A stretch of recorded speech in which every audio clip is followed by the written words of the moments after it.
Halo, selamat siang. Assalamualaikum warahmatullahi wabarakatuh. Kali ini saya, Michael Awiari Kristiadi dari kelas 11 MIPA 4 nomor absen 24 akan menceritakan dalam bentuk PowerPoint dan video bagaimana caranya VOC pertama kali masuk ke Indonesia hingga benar-benar pemerintahan Belanda menjajah Indonesia sampai kedatangan Jepang. Silakan disimak videonya. Oke, pada bagian pertama saya akan menjelaskan apa sih itu yang namanya VOC. VOC atau Verenigde Oost-Indische Compagnie adalah kongsi dagang perusahaan Hindia Timur atau Belanda. Secara resmi bernama Persatuan Perusahaan Hindia Timur didirikan pada 20 Maret 1602. VOC adalah persekutuan dagang asal Belanda yang memiliki monopoli dan aktivitas perdagangan di Asia. Nah, VOC ini sudah tersebar luas di Asia, di negara manapun selain Indonesia. Makanya pengaruhnya sangat kuat untuk berlayar di Indonesia. Kita lanjut ke bagian berikutnya. Dan di sebelah kanannya ada logonya, bisa dilihat logonya seperti itu, gabungan dari V, O, dan C. Kita lanjut. Ya, kita lanjut lagi. Kenapa sih VOC dan Belanda? Kok tahu Indonesia dari mana? Karena saya akan jelaskan di sini sebelum jauh datangnya VOC ke Indonesia. Karena jatuhnya Tan Konstantinopel ke Kekaisaran Ottoman Turki kemudian membuat kondisi perdagangan bangsa Eropa mengalami kemandegan. Karena yang pertama jalur sutra ditutup dan bangsa Turki membuat peraturan yang menyulitkan lalu lintas perdagangan bangsa Eropa, terutama dalam memperoleh rempah-rempah. Nah, inilah jalan yang terbuka untuk bangsa-bangsa Eropa datang ke Nusantara. Sepertinya maksud saya akibat dari penutupan jalur sutra ini banyak penemu-penemu yang menemukan benua-benua baru seperti benua Amerika, benua Afrika, dan akhirnya ke Nusantara seperti VOC ini. Mari kita lanjut ke slide berikutnya, dan ini adalah contoh peperangan untuk memperebutkan Konstantinopel, bisa dilihat di sebelah kanan layar Anda. Lanjut. Nah, kenapa sih kok Belanda bukan negara lain kayak Spanyol, kayak Portugal, kayak Inggris? Kan mereka bisa aja tuh menguasai Indonesia. Nah, akan saya kenalkan Anda dengan perjanjian Saragossa. Sebenarnya bukan Belanda duluan tetapi Portugis, nanti saya akan ceritakan lebih mendalam lagi. Pada tahun 1494, keduanya yaitu Spanyol dan Portugis bersepakat membelah dunia menjadi dua bagian lewat perjanjian Tordesillas. Garis lurus ditarik dari kutub utara ke kutub selatan di Kepulauan Tanjung Harapan. Pada 22 April 1529, keduanya bertemu di Zaragoza, Spanyol, dan bersepakat lewat perjanjian Saragossa itu sendiri. Perjanjian Saragossa berisi garis demarkasi sekitar 297,5 leagues atau 952 mil laut dari Maluku. Lewat perjanjian ini, Portugis berkuasa atas semua benua dan laut di barat garis itu, termasuk Asia dan kepulauan-kepulauan yang ditemukannya. Sementara Spanyol hanya mendapat Samudra Pasifik, dan Portugis telah mempermasalahkan Spanyol untuk menguasai Filipina. Dan akibatnya kita tahu di Filipina sendiri banyak juga yang menggunakan bahasa Spanyol, agama mayoritasnya Katolik, dan banyak juga perkawinan campur di sana antara orang Spanyol dan orang Filipina yang masih terus terjadi hingga saat ini. Katanya tadi Belanda, kenapa sekarang jadi Portugis? Oke. Pada 25 Februari 1605, Portugis dipaksa keluar dari Maluku. Masa kuasa Portugis di situ sudah berakhir setelah ditikung oleh kongsi dagang yang tadi, yang VOC. Salah satu syarat waktu garnison Portugis menyerah adalah bahwa ada kebebasan beragama. Namun di situ saat VOC sudah berkuasa, itu sudah bukan lagi jaminan di daerah Maluku. Kita lanjut lagi ke bagian utama kita yaitu VOC. Nah, saya akan berbicara lagi tentang VOC. Akhirnya Indonesia yang kena juga. Pada tahun 1598 sebanyak 22 kapal milik 5 perusahaan Belanda yang berbeda berlayar ke Nusantara. Armada pimpinan Jacob van Eyck yang pertama tiba di Kepulauan Rempah-Rempah Maluku pada Maret 1599. Nah, ini dia awal mula pertama kedatangan VOC dengan sebanyak 22 kapal milik perusahaan Belanda. Kita akan lanjut kembali ke kampung. Masa Belanda yang sudah membawa rempah-rempah ditinggalkan begitu saja di Maluku? Tentu tidak, pasti akan dibawa pulang ke kampung untuk memperoleh keuntungan. Kapalnya kembali ke Belanda pada tahun 1599 sampai 1600, hanya berselang 1 tahun saja, dengan mengangkut banyak rempah-rempah. Kita tahu di Maluku itu terkenal dengan rempah-rempahnya. Mereka mengambil semua rempah-rempah dan dibawa pulang ke Belanda. Keuntungan yang diperoleh mencapai 400%. Sangat tinggi untuk di zaman itu ya. Banyaknya keuntungan itu memikat Belanda. Namun persaingan yang dilakukan oleh para pengusaha ini tidak sehat. Harga naik dan terlalu banyak pengiriman ke Eropa. Keuntungan yang dihasilkan pun terlalu kecil. Makanya itu nanti akan saya jelaskan lagi di slide selanjutnya lebih mendalam. Nah, judul slide ini adalah masa-masa sulit dan solusinya untuk VOC. Di awal operasi VOC, The Heren 17 menangani semua urusan VOC dari Amsterdam, ibu kota Belanda. Tapi mereka segera sadar hal ini sulit dilaksanakan. Jarak tempuh Amsterdam ke Maluku cukup jauh, bisa memakan waktu 1, 2, hingga 3 tahun. Karena dulu itu kita tahu belum ada pesawat, belum ada kapal seperti kapal pesiar. Kapal mereka yang buat itu hanya kayu. Kita bisa lihat ilustrasinya di gambar yang pertama tadi yang saya sudah perlihatkan kepada Anda.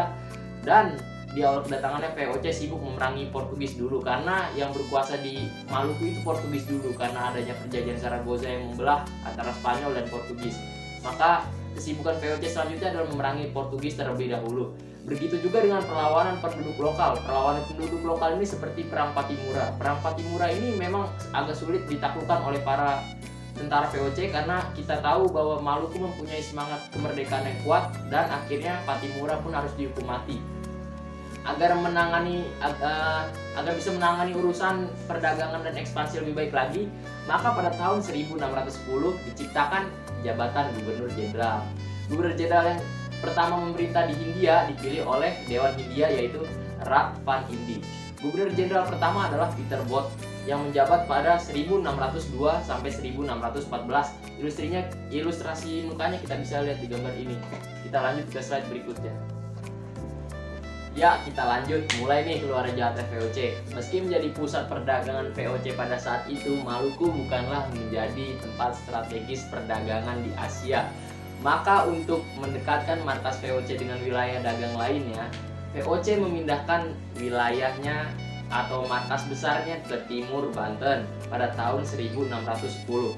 Di Timur Banten, Pangeran Wijayakrama menyambut perdagangan VOC dan para pedagang dari belahan dunia lainnya seperti Spanyol, Portugis untuk berdagang di sana. Maka pada tahun 1611, Gubernur Jenderal Pieter Both mengadakan perjanjian dengan Pangeran Wijayakrama untuk memanfaatkan Jayakarta dan pelabuhan Sunda Kelapanya. VOC membeli sebidang tanah seluas 50 x 50 pandem. Satu pandem sama dengan 182 cm yang berlokasi di sebelah timur Muara Ciliwung. Tanah ini menjadi cikal bakal Batavia yang menjadi pusat kekuatan VOC di Nusantara. Kita lanjut ke slide berikutnya, bubar juga nih. Tadi yang ini bersangkutan dengan kenapa penghasilan VOC bisa kecil. Saya akan bacakan poin pertama. Salah satu pos pengeluaran terbesar adalah dana perang.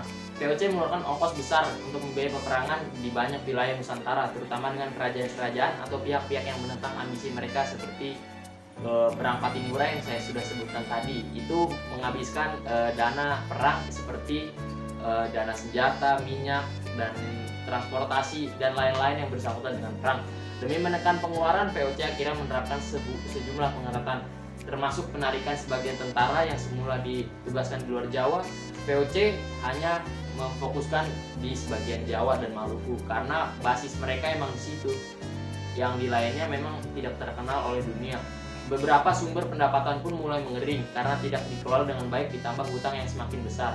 Itu dia hutang yang semakin besar kenapa pendapatan VOC bisa kecil setiap tahunnya. Dan yang saya baca juga oknum VOC ini ada yang korupsi dan korupsinya itu gila-gilaan, akhirnya mereka bubar. Kita lanjut selanjutnya. Nah, kita lanjut nih, minta bantuan tapi masih aja VOC gitu-gitu aja. Pada tahun 1778, Ranger de Klerk, Gubernur Jenderal VOC saat itu, menyerahkan angkatan laut VOC kepada pemerintah kerajaan Belanda. Tentunya akan menjadi bagian dari tentara Belanda. Selain itu, pelepasan beberapa wilayah monopoli juga dilakukan sebagai upaya agar keuangan VOC tetap bisa hidup. Tentunya kalau mereka mati tidak ada lagi pemasukan rempah-rempah ke Belanda dan tidak ada lagi pemasukan keuntungan terhadap mereka. Namun utang VOC semakin menumpuk aja. Kondisi ini diperburuk dengan praktek korupsi. Nah, tadi saya sudah bilang praktek korupsi dan penyelundupan barang-barang yang dilakukan oleh para pegawai VOC dari berbagai jenjang. Nah, ini nih sifat buruknya mereka. Mereka mau perusahaannya tetap hidup tapi masih aja melakukan praktek-praktek seperti itu. Nah, itulah yang mengakibatkan mereka bangkrut. Masih mau minta bantuan ke Belanda tetapi tetap aja masih melakukan praktek-praktek seperti penyelundupan, korupsi, dan lain sebagainya. Nah, ini dia. Dan akhirnya Satu hari sesudah pergantian tahun, yakni tanggal 1 Januari 1800, pemerintah kerajaan Belanda resmi mengambil alih semua kekuasaan VOC di Nusantara. Basis-basisnya mereka ambil, Maluku mereka ambil, Jawa mereka akuisisi, dan Sumatera lainnya sebagainya. Nantinya Belanda akan membentuk pemerintahan kolonial yang menjadi cikal bakal Belanda berkuasa di Indonesia selama 350 tahun sampai masa penjajahan Jepang, melanjutkan peran VOC sebagai otoritas penjajah Nusantara. Nah, ini niat buruknya mereka. Pertama mau berdagang, mau mencari keuntungan di Indonesia, akhirnya pun membentuk pemerintahan kolonial di Indonesia. Kita lanjut ke slide berikutnya. Dan kolonialisme atau penjajahan pun dimulai oleh para pemerintah Belanda. Yang pertama masa pemerintahan Republik Batak, atau yang pertama itu Republik Batavia, yang sekarang menjadi Jakarta dan pernah berganti nama menjadi Jayakarta dulu, tapi sekarang sudah Jakarta. Kerajaan Belanda dipimpin oleh Louis Napoleon yang merupakan adik dari Napoleon Bonaparte, mengangkat Gubernur Jenderal Herman Willem Daendels tahun 1808. Nah, Herman Willem Daendels ini saya kasih tahu kepada Anda semua, ini adalah tokoh yang terkenal dengan Jalan Anyer Panarukan. Itu kebijakan dia untuk menyambungkan seluruh Pulau Jawa. Mempertahankan Pulau Jawa dari serangan Inggris, itu adalah kebijakan dia juga. Tugas lainnya adalah memperbaiki nasib rakyat selaras dengan cita-cita revolusi Prancis. Adapun kebijakan Daendels adalah, kita lihat gambar berikutnya. Nah, ini dia ya kebijakan Daendels. Saya ambil gambarnya dari blog Ruang Guru. Nah, di situ di sebelah kanannya ada gambar wajah dari Herman Willem Daendels. Di bidang pertahanan dia membangun Jalan Anyer Panarukan, tadi saya sudah bilang, untuk menyambung seluruh Pulau Jawa dan mengaktifkan kegiatan militernya, berikan benteng di Indonesia, seperti kita tahu banyak-banyak benteng ya di Indonesia.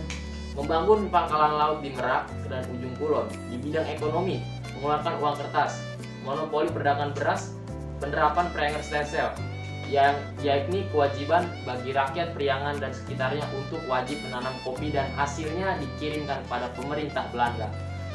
Di bidang pemerintahan, membagi Pulau Jawa menjadi 9 prefektur, membangun kantor pengadilan, dan mengangkat bupati sebagai pegawai pemerintah. Kita lanjut ke berikutnya.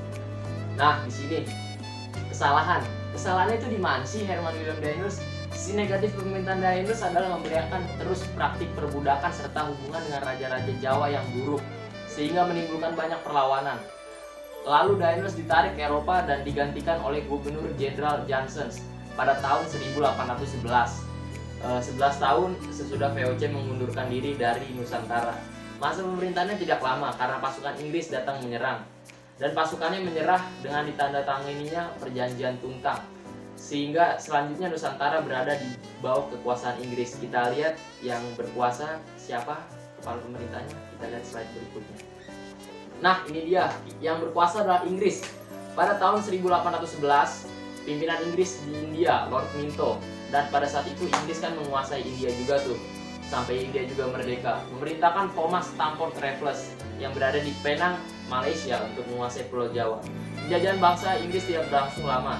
Inggris menyerahkannya kembali kepada Belanda, dan Indonesia kembali berada di bawah kekuasaan Belanda. Kita lanjut ke kebijakan Thomas Stamford Raffles. Yang saya tahu tentang Thomas Stamford Raffles ini adalah dia banyak sekali menciptakan atau menemukan hal-hal yang